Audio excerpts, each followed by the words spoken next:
Je suis à Euretina, dans nos murs à Paris, avec Atem Zeghidi. Atem, hier on a parlé de Avenel, qui est une étude. C'est une extension de l'étude. En fait, c'est l'extension des études de Lucerne et Tenaya qui ont bien évidemment étudié le faricimab dans le traitement de la DML exsudative. Tenaya Lucerne, ça s'est arrêté à 2 ans. Les résultats ont permis l'obtention de l'AMM.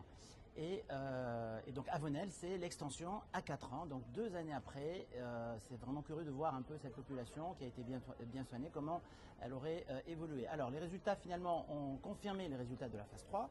C'est-à-dire déjà il y a eu un maintien de l'acuité visuelle des patients aux alentours, voilà, sur 4 ans, aux alentours de 76% des patients ont maintenu leur vision à la fin des 2 ans et à la fin des 4 ans.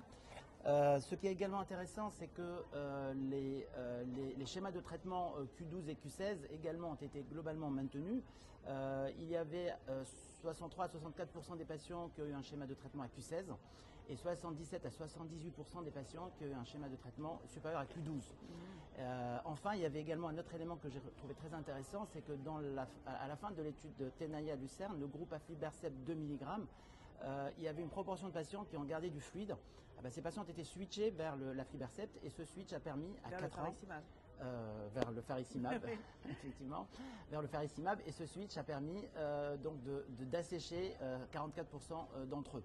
Enfin, sur les effets indésirables, il n'y a pas eu de nouveaux effets ou une augmentation de la fréquence, notamment des cas d'inflammation. Donc ce sont à peu près les mêmes proportions d'effets indésirables observés à 2 ans qui ont été maintenus à 4 ans. Super.